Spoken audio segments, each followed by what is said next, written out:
like I'd love to be NASA administrator if I could hire and fire and build my own team, but you can't do that with the federal government. So he's going to need support from all his friends and to first just grab hold of that bureaucracy and do something with it. There are a lot of redundancies within NASA. A lot of the centers compete with each other to do the same thing and end up doing the same thing. This is Homer Hickam, and if you don't recognize his name, perhaps you'll recognize the movie October Sky, which is based on his life. Did you see Sputnik go over the other night? Anywhere in the world, someone could look up and see exactly what I saw. To everyone else, it was just a light in the sky. Let them have outer space. We got rock and roll. But to Homer Hickam, it was the future. The 1999 film features the true story of Homer Hickam, a coal miner's son who was inspired by the first Sputnik launch to take up rocketry against his father's wishes. So this is a very famous movie, actually based on the book Rocket Boys, which has sold over 3 million copies worldwide by Homer Hickam. And I just interviewed him for my channel. I think that you guys will really love our conversation. I'm going to break this video up into 2 parts. One part where we talk in depth about October Sky, and then this part of the video where I talked to him about his time at NASA. He was there for nearly 20 years, and he has some pretty interesting opinions about why NASA has had such a decline, and he knows Jared Isaacman personally, who we know is going to be the new head of NASA once Trump takes office, and sort of what his predictions are, knowing Jared and how he thinks that that will impact NASA, which desperately needs a shakeup because we've seen excessive budget overruns, outdated infrastructure, and a lack of clear direction in space exploration goals. And so before everything with October Sky even happened, you were a NASA engineer, correct? That's right. So I started working for NASA in 1981, and I was 38 years old. I'd pretty well resigned myself to not ever working in the space business. When I came back from Vietnam, NASA was laying engineers off, not hiring them. I did have this 6 years in the Army, and it was easy to transition to be over to the Department of Army as a civilian, as an engineer for the Army Missile Command, and then later over in Germany. But while I was over in Germany, interestingly enough, I got very interested in computers, ended up automating part of the Corps of Engineers over there, just writing the programs myself in Fortran, which is a dead language now. And that's why NASA hired me, not because of rockets or anything else, but because I knew how to get around and work with computers, and they needed a program called Space Lab automated. Space Lab was a laboratory that went in the cargo bay of the space shuttle. It was built by the European Space Agency and designed by NASA, but built by ESA. And we had to keep track of where they were all the time and all the millions and millions of components that went into it. So they hired me to come in and automate the tracking of all this stuff. And that took me about a year. And when that was done, I was also working in the neutral buoyancy simulator. Again, I was a scuba instructor with the astronauts, and we were starting to gear up for launching the Hubble Space Telescope and some other missions. And so I'd gotten to know the Astros pretty well, and we needed to be able to train them, the ones that were selected to work in Space Lab. And since I knew everything by then about Space Lab, I was offered the job as training manager, a Space Lab training manager. And after a couple of other missions that got canceled, I was assigned to Space Lab J, which was the Japanese mission. And that was a great mission where I was able to go over to Japan with the crew and train the first Japanese astronauts. Oh my gosh. You know, I just went to Japan in April. It's amazing. It's a wonderful country, isn't it? It's Love it. I loved it. I absolutely did. I was offered a job while I was over there by Mitsubishi Heavy Industries down in Kobe. And that was interesting. So MHI, as we called it, down in Kobe, they were building some of the experiments for Space Lab. And I went down there and stayed. So where am I going to stay? And it's this massive plant. They were building everything from cars to nuclear submarines. And so I would go advance before the crew would come in, and I'd say, okay, so what hotel do you want me to stay in? And it was like, oh, that's too far. Why don't you just stay on MHI property? I went, oh, okay. So they had a company hotel and a company store and a company doctor and a company dentist. And every morning the people would get up that were living in company housing would walk to work. And I realized while I was there, I'm in Coalwood, Japan. I'm back in Coalwood. And I loved it. I said, this is fantastic. And so I was offered a job, but ultimately I wanted to keep working for NASA, so I came home. Want a timeless, out-of-this-world gift idea for any space fan, including maybe yourself? Well, then look no further. These hover pens by Novium are applicable to anyone. Of course, we all need to write, and these are a memorable gift for space and tech enthusiasts. Thanks to Novium for sponsoring today's video, and I want to show you why these are so cool. So this is Novium's hover pen. This is the Interstellar edition, and it's a tribute to space's gravity and magnetism. It floats in the dark at a 23.5-degree angle, which is a great illustration of Earth's axial tilt, providing our beautiful seasons of the year. And there's a color for everyone. It comes in space black, starlight silver, Mars magma, and Neptune blue. But if you really want to go big, you can get the premium 18-karat gold-plated version, which actually includes a real meteorite shard. Novium really knocked it out of the park or atmosphere with the Interstellar edition because this high-end pen was hailed as one of the best inventions of 2022 by Time magazine. The Hover Pen Future edition is also available as a 2-in-1 fountain and rollerball pen that has interchangeable tips if you want to get fancy with it and have a more precise and elegant writing style. And this does not feel like an ordinary pen, it feels special to write with. This is the ultimate gift for yourself or a loved one that combines sophistication and innovation. And use code EllieInSpace to get 20% off all hover pens. And worldwide shipping is available, the link is in the description below. You know, I think that I was inspired to reach out to you. You were retweeting a lot of Charlie, is it pronounced Camarda? Camarda, yes. Charlie is a good friend. I didn't know him while I worked for NASA. I met him later on, and he came here to Huntsville. I'm on the board out at Space and Rocket Center, which is where Space Camp, the famous U.S. Space Camp, is located. And Charlie has had some work with them, so I was able to meet him. A great guy, and he, like I, think that there are problems within the structure of NASA, the whole culture within NASA that could use a little bit of change. I knew most of the folks that flew on Challenger, and at that when that happened, my eyes were open to a certain extent that we were really, really pushing human space flight a little bit further than it was safe to do. And anytime you saw a problem, and like they knew the solid rocket motors were causing some problems with through the rubber O-rings, but yet they went ahead and flew anyway.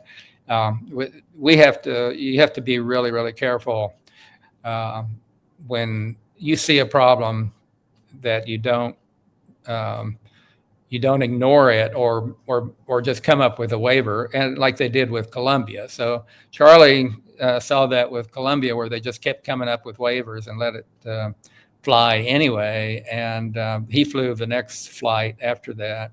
Right. And while he was there, or while he was going, he realized, hey, they're still risking our lives here. So that's how I know Charlie.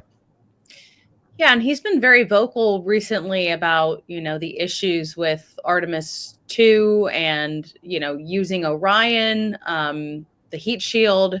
Do you have those same concerns? Well, I don't know it technically like Charlie does. I'm not part of that engineering program, but Charlie just really digs into all of it. And my problem with Artemis is it's way too complex. It's way too expensive. It uses old technology. I'm talking about the SLS. It still uses those same awful solid rocket motors that was used on this, except that they stretched them one more segment.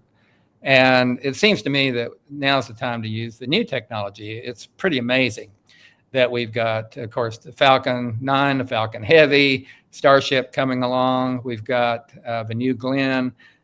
We've got all this new technology that's coming on. And there's just no reason to risk the lives of our astronauts on this old stuff. I think Artemis 2 probably would be successful. That's just flying around the moon. It's not landing on it. But probably is probably. And then Artemis 3 and beyond, where they use Gateway and all this crazy ideas. That's just too Rube Goldberg. There's a lot simpler. And I don't think they know. NASA kind of lost its way. It doesn't know why it's going back to the moon. It keeps talking about going to the moon so we can go to Mars, which is, I think, crazy. There's a lot of reasons to go to the moon, just to go to the moon. But you have to know it's not how to go to the moon. It's why.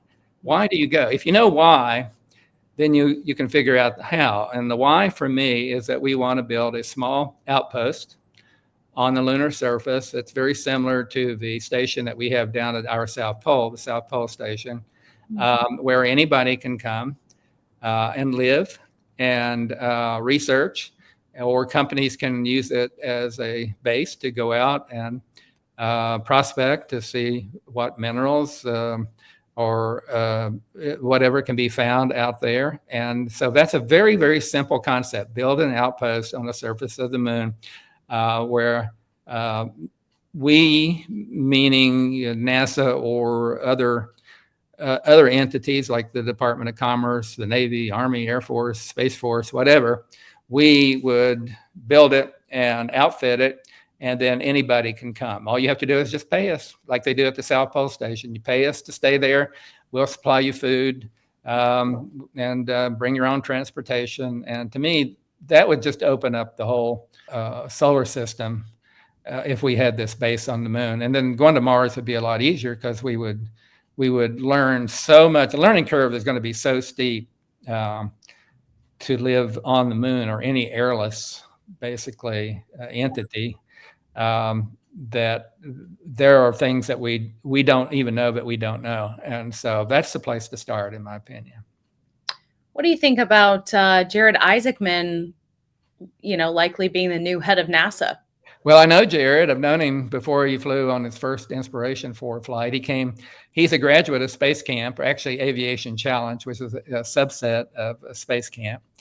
And he came here with the Inspiration 4 crew, and I got an opportunity to meet him, and I was very impressed. Of course, who wouldn't be? I mean, my goodness, this young man is just pretty amazing at his knowledge, his enthusiasm, his leadership, and everything else. So I'm really happy for Jared, but it's not going to be easy. Really, it's to come in from the commercial side into a federal bureaucracy is daunting. Yeah. To say the least, because all the rules are different on what you can or can't do with your personnel. I mean, people used to say, "Oh, Homer, why don't you want to be NASA administrator?" And it's like, I'd love to be NASA administrator if I could hire and fire and build my own team. But you can't do that with the federal government. At least you can't now. So Jared's he's going to need support from all his friends, and to first just grab hold of that bureaucracy and do something with it. There are a lot of redundancies within NASA. A lot of the centers compete with each other to do the same thing and end up doing the same thing. And so first, of course, they always say, if you don't know what you're doing in an organization, reorganize it. So unfortunately, I think NASA does need reorganization, but it's so political. I don't know. It can be done, but it's going to take a lot of work. and a Yes. lot of heartbreak, I think, trying to do it. Yeah, I mean, it's a whole culture shift. How long were you there? I worked for NASA for 18 years. Right. So I mean, you're not a stranger to even it's probably changed a little bit from when you were there, but why do you think that they've had this sort of decline? Well, NASA got into really the operational side um, with Apollo. Mm. So by that, I mean, they ran their own program. They built their own rockets. They trained their own astronauts. They had their own mission control. They did everything themselves. And they loved doing that. And so even though when Apollo got canceled, they wanted to stay operational. And that meant, okay, we got astronauts, we got to fly them on something. So they came up with the idea of the space shuttle. And so everybody just loved the space shuttle. It looked really, really cool. And so they stayed operational. They were able to keep everything open that they had during Apollo. And they flew this wonderful space plane into orbit, and they trained the crews, and they brought on the women astronauts, and they diversified it. It was wonderful, a wonderful program. Definitely not knocking it, but NASA loved it. They loved the idea of being operations as versus research. Mm. So they stagnated really during the shuttle years. All their money was used really to fly the shuttle and to train the crews and to build the experiments and so on. And then Al Gore came along and gave them a great new lease on life by saying, we're going to build the International Space Station with the Russians. So all of a sudden, we had the shuttle. The only way you could build the ISS was really with the shuttle. And so there it was. And it all of a sudden got a lease of life, probably of another extra 15 years or so. But at the end of that, so what do you do now? So NASA wants to continue to be operational. That's why Artemis came along. So Artemis came along, and they want to have their own rocket, their own crews, their own everything. But really, technology and just the way people look at things has so changed that NASA needs to release their grip on operations and get back into the research business. And that's why I say here in Huntsville, Marshall Space Flight Center, which is in charge of the SLS, it needs to get out of the chemical rocket business and get into the advanced propulsion business. Mm. That's where the future is. If they don't do that, if they keep hanging on to SLS, it's not going to have a future. Except Jeff Bezos is out there building his BE-3s and 4s not on NASA, but on the Redstone Arsenal, which is right beside it. So there's a future there. Blue Origin is here in Huntsville big time. But Marshall Space Flight Center, what I recommend is that Marshall and Glenn up in Ohio, which they do a lot of redundant stuff on rockets, they should combine into one. That way you can reduce all the administration. I'd put JSC, Johnson Space Center, and KSC under one organization. I'd combine a lot of stuff. But again, politically, it's going to be very difficult to do. Yeah, I think 2025 is going to be an interesting year. Interesting is right. It will be interesting and fun too in a lot of ways, as long as we don't kill anybody here. It's so much fun to see Starship take off with all those engines. I still can't believe it. That's not the way I would have gone. I'd be more Werner von Braunish on that and build great big rocket engines and maybe only have 4 or 5 of them instead of, I don't know how many they've got, 33 or something. 33, like that. Yep. But they work. So God bless Elon. Elon, by the way, is a graduate of Space Camp also. And as an adult, he sold PayPal and got a whole bunch of his fellow entrepreneurs to come to Space Camp. We have adult Space Camp here. And I got to meet him then, and he was just one of about a dozen of these rich guys that were there. And he was talking about building his own rocket company back then, but not very seriously as far as I could tell. But when he started SpaceX, he was out on Kwajalein and failing one rocket after the other. And I heard about it and sent emails to him even back then, saying, you guys are all true rocket boys and girls, keep going, it's all going to work out. So obviously he's done well with that. I mean, I wish I'd been smart enough to join them, even though I don't know rocket engines as well, obviously, as they do. I could have, at least enjoyed it. Being out on Quad is a great place to go scuba diving, for one thing. I could have gone out and helped them find pieces of the rocket as it fell in the ocean. But by the way, so Jeff Bezos, Amazon, Jeff Bezos, I met him back at the New York Book Fair, probably around 2000. And he was just selling books back then. But he went to see the movie October Sky, I think probably around, 2008 or so, and with a friend, and came out of that so impressed that he told that friend, I sometimes think about starting a rocket business. And that friend told him, well, why don't you? So I can take credit for Blue Origin too. Oh my gosh. Royalties. Yeah. I don't even get a discount on Amazon. That's not right. Oh man, that's crazy. It's so interesting, the ripple effects of, just small things or big things, like sharing your story years and years later. That's so fascinating. Yeah, you're right, Ellie. Sometimes I do wonder if we're living in a simulation, that these things have happened. But I'm just glad that they have. I'm not, I'm happy with the way my career has evolved, and I just think Blue Origin is going to do really, really well. I've got my, knock on wood, fingers crossed, toes crossed, that the new Glenn works. Even if it doesn't work the first time, it'll work the second or third time. And I think Elon is all for. He recognizes that competition is good. Yeah.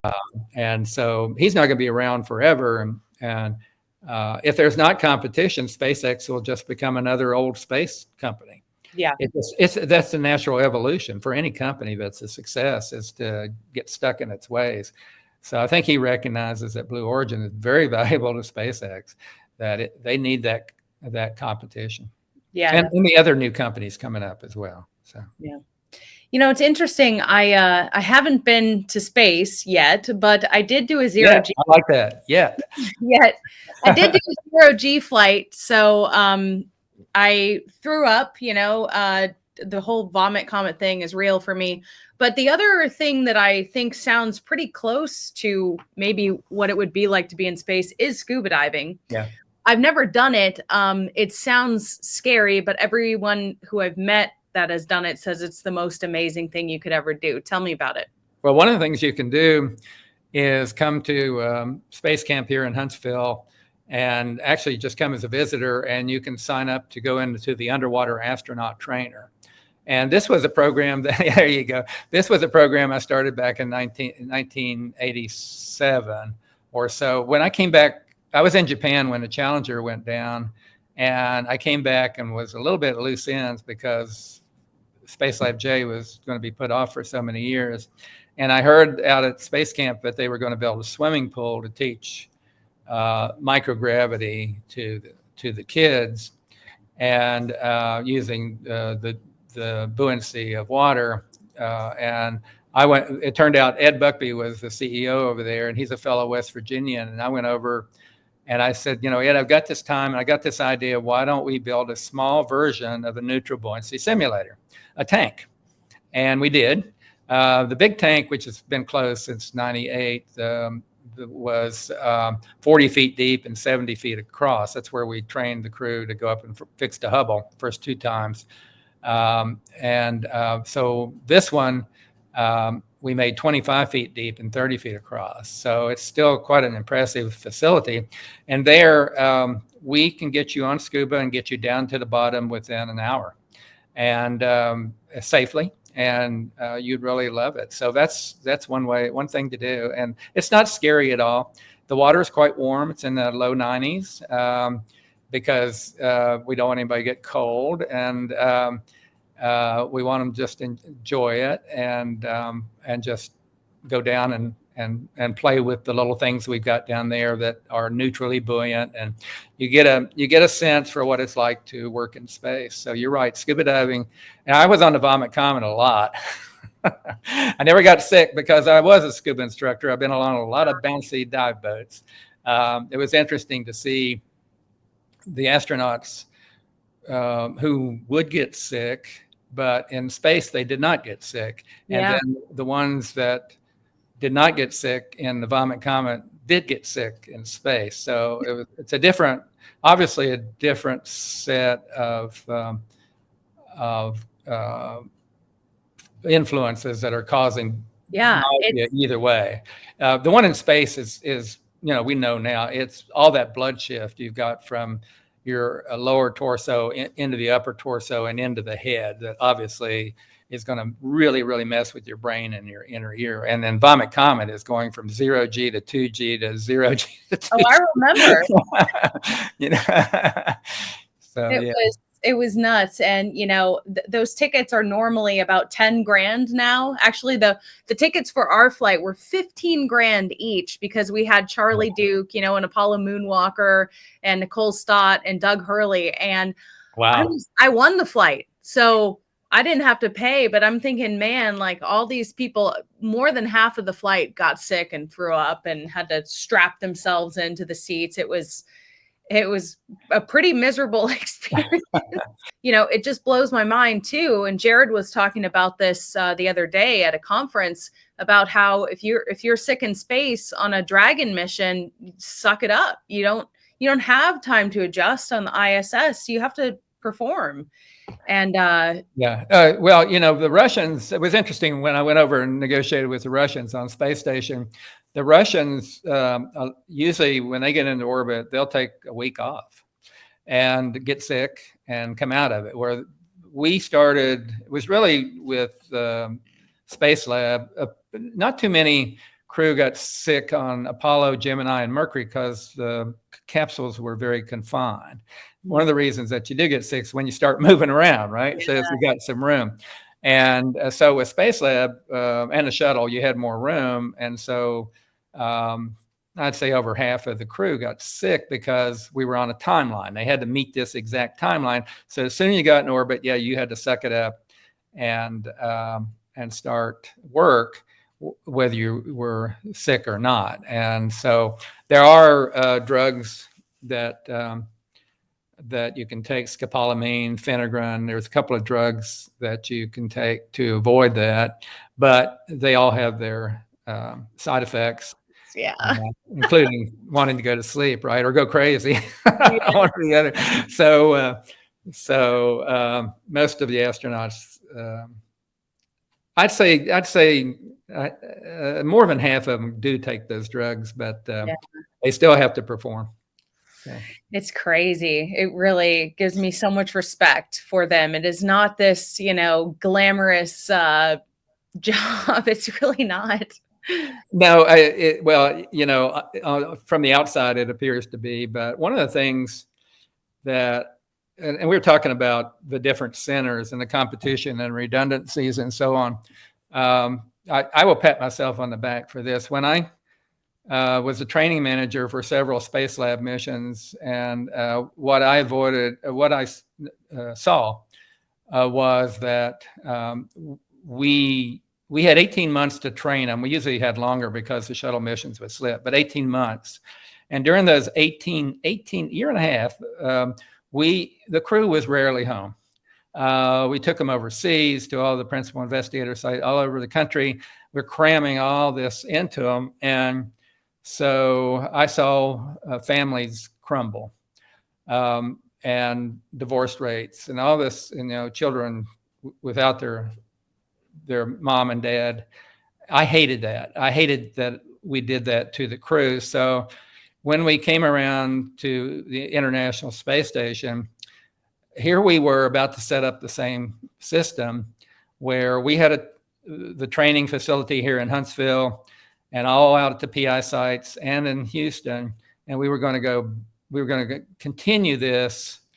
So I went to my bosses here in Huntsville and convince them not to do that to the crews of the International Space Station. And believe me, this is hard for Huntsville to give up.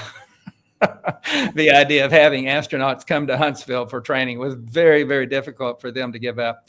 But God bless them, they agreed. We would continue to have the bureaucratic responsibility to train the crews on the science, what they call payloads. They're really experiments. But we would do as much as we possibly could down in Houston. Now, I had to argue with the Russians on this too, because they wanted the crew to be over in Russia a lot, and they still are if they're going to fly on the Soyuz. But ultimately, we brought it all home to Houston, so the crew could actually have a home life. Oh, good. And that's, I thought of it. I'll pat myself on the back, but ultimately it was the administrators, the director here at Marshall Space Flight Center, that very reluctantly agreed to that, could see the wisdom of it. Wow. Good. It was Yeah. a good thing. I'm proud of it. They called it the Hickam paradigm. Oh my gosh. What do you think about the transition from the early, Sputnik days to what we have now and our exciting future for space? Well, I famously or infamously met John F. Kennedy when he was a senator, and he came to West Virginia, and that's in Rocket Boys. It's not in the movie, but I met Kennedy, and so I can take a responsibility for Apollo as well. Not really, but so Kennedy came. He was running for he's senator, and he was running for the Democrat nomination in West Virginia. And he came to the county seat of McDowell County, where I'm from. I was over there. I'd won all the science fairs in the state, and I was headed for the National Science Fair. And I was there when he came. And he was running against a guy called Hubert H. Humphrey. I liked Humphrey because he and I have the same initials, HHH. And so Kennedy was trying to convince these coal miners to vote for him. You could hardly understand him because he had this Massachusetts accent. And when he wound down, he was standing on top of this old Lincoln, and he said, "Did anybody have any questions?" And nobody did. They didn't care. And I raised my hand and said, "What do you think we ought to do in space?" Because, I'm just a rocket boy. And I bet Jack Kennedy had not given 10 seconds thought to space up to that point. And he said, "Well, what do you think we ought to do?" And I was even then a big moon guy. And I said, "Well, I think we ought to go to the moon." And I looked around at all these coal miners and said, "We could just go up there and mine the blame thing." And the miners got all excited and started applauding and laughing, And when that all wound down, he said, "Well, elect me president, and maybe we will." And so, yeah, I took responsibility. But Werner von Braun had a lot more to do with than I did. But so that was a very exciting time. So Kennedy came in. We were in this deep Cold War with the Russians, Soviet Union. It was a scary time in that regard, and they'd launched Sputnik, which scared everybody. We weren't inspired. We were scared by Sputnik because that meant they could send over nuclear weapons, and we couldn't stop them. Like, we could stop their bombers, maybe, but we couldn't stop these intercontinental ballistic missiles. So people were scared. But Kennedy changed it all around into kind of an exciting, inspirational time where we're going to have this space race. And Werner von Braun convinced him we could beat the Russians to the moon. And so he did that. And of course, sadly, unhappily, terribly, awfully, he was assassinated. And I'm not sure we would have gone to the moon if he hadn't been assassinated, but that caused the whole country to want to see Kennedy's dream succeed. And we did. We made it to the moon. It was a very exciting time, but we also had Vietnam going on. And I got sucked up by Vietnam more than Apollo, and ended up over there. And as a lot of young men and women did. Yeah. And so when we had all the moon landings going on, we were also having this awful war going on, and half the country tearing itself apart because of it. And so we really never celebrated Apollo during it. We have celebrated it later after. It's kind of interesting. It's like the movie October Sky. Maybe nobody watched it when it came out, but later it became so popular. Same thing for Apollo. So I think now, and then in the shuttle era became kind of routine, except when somebody had an accident. Became kind of routine, but now I think it's the most exciting time ever. This is amazing. It's what's going on with Starship and New Glenn and all these commercial startups. Who could have believed it? And I still, when I watch a Falcon 9 land, I still can't believe it. NASA would have never done that, ever. In the first place, nobody would have thought it was possible. In the second place, no. Congress would have never funded such an idiotic idea. Just throw it away. It's not worth bringing back. And so I'm excited about what's to come. And I do believe that we will go back to the moon somehow, some way, when we figure out why. And I keep telling them why, if they'd listen to me. And then, of course, Elon has this great dream of humanity moving on to Mars and on out into the solar system. And I hope he's right. I hope that we do that. Otherwise, we just stagnate, and civilization, like the Romans, we fall and come back up again and have this roller coaster. But if we have a civilization that's moving out into this space frontier, I think we'll go on for a very, very long time. I've been covering space full time now for over 2 years, and I've definitely encountered the moon landing conspiracy theorists, the deniers. Were there, deniers even when it was happening? Because I don't remember that, but they were. It was obviously too obviously happening. I think it was later that when we stopped going, they go, well, why did we stop going? And then so we must have never gone if we stopped, and now we can't go back. It's because we threw all that technology away. I mean, that's why we have a Saturn V and all of the big space centers. We were building them. We had them. We could have gone, but politically, because of the Vietnam War and lots of other reasons, Apollo 13, I think, actually was the reason ultimately that we did stop when we did. Apollo 13 really shook NASA to its core more than you think. They realized that every time they went to the moon, that they didn't have the redundancy to lose a crew. And so I think NASA was happy to go along with President Nixon and Congress's idea is we've proved it. We won the race. We don't have anything else to prove. And by the way, we didn't find anything up there anyway, besides rocks and dust. It's not worth it. Let's stop and let's build a spacecraft that is going to be commercially viable. We'll be able to use it over and over and over again. Of course, it didn't work out that way, but nonetheless, that's what happened. But it was later. I mean, clearly, other space agencies take pictures of the Apollo, the landers, the LEM, sitting there on the moon, and the ALSEP and all the other experiments are sitting there on the moon. The tracks of the lunar rovers all over each of the landing sites. And unless all these other space agencies, including the Chinese and the Indians and the Japanese, are in on this conspiracy since the 1960s, proof is obviously there that we did go. And of course, you got guys like Charlie Duke who went there, and they wouldn't lie about it. It's crazy that people think we didn't go.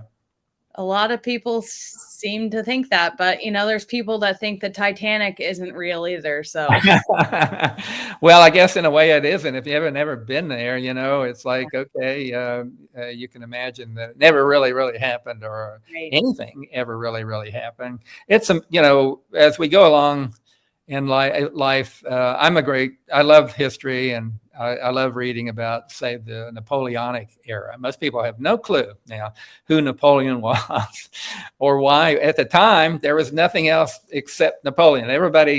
On everybody's mind that lived, at least in Western civilization, thought about Napoleon every day because he was a threat, and and had all these different ideas and the French Revolution, all that. But now the average person in the world, you ask them about Napoleon, they have some vague idea, who he is. And so history just rolls on. And a lot of times things that happened in the past become really unreal to most people. It is, even things in our own lives. It probably feels like a different Homer to think about, your Rocket Boys days. Oh, yeah. I had to really work hard to get back in that boy's head. He was called Sonny growing up. My dad was Homer. He's a senior. And in the movie, they called him John because they didn't want to have, two Homers. But I was called Sonny growing up. And I had what I consider, looking back on it, a great childhood that was within a family that had these tensions between husband and wife, and for a variety of different reasons. And I was also the second son, who wasn't particularly good at much, where my older brother was good at everything. But I never let it bother me. But nonetheless, when the time came to write about Rocket Boys, I had to somehow get back into the head of that boy, because the boy tells the story. It's told from his point of view. And that wasn't easy. And then I did it for 2 more books, which wasn't easy. Either one of those, but it wasn't easy to do that. But because I had all these other experiences after. And I think, when we all look back in our life, there's different phases to our lives. Yep. And we're different people during those different phases, with different advantages and different disadvantages and different, just totally different situations. But that's one thing about a memoirist. My latest book's called Don't Blow Yourself Up, which includes the college years, the Vietnam years, the NASA years, and up to the year 1999. And so that was a time when I had to get back into the head of that man as he went along. And I'm not, I'm different now. You grow or you stagnate, and I try to keep growing if I possibly can. But as a memoirist, I sometimes have to go back and pull all those. And it's not just memories. You got to pull up the feelings. Yeah. Right. Without saying, well, this is the way I felt. You've got to show it in some way. So that's the challenge. Right. What are you most proud of when you look back at your life? Pride goeth before a fall. I don't,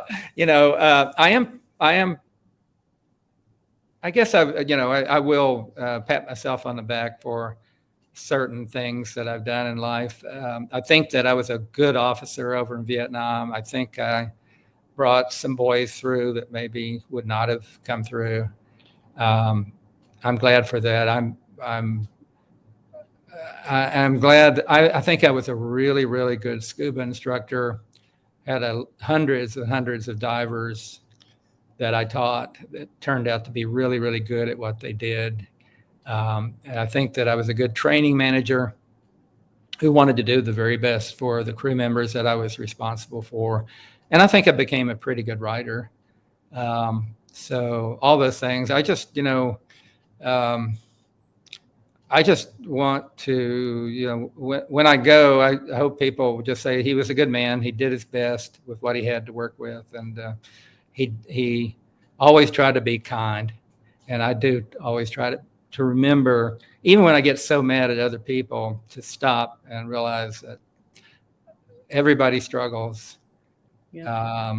Everybody has problems that maybe make them not so nice that particular day and maybe irritate you, but you got to just be kind and remember, we're just all human. So if you enjoyed this video, please make sure to give it a thumbs up. You won't want to miss the second video, which we talk in depth about October Sky and talk about what's next for Homer. Homer's one of the favorite people that I've ever interviewed for my channel, and I hope that you enjoyed his discussion. I think that he's a great speaker and just has lived so many lives. It's very inspiring.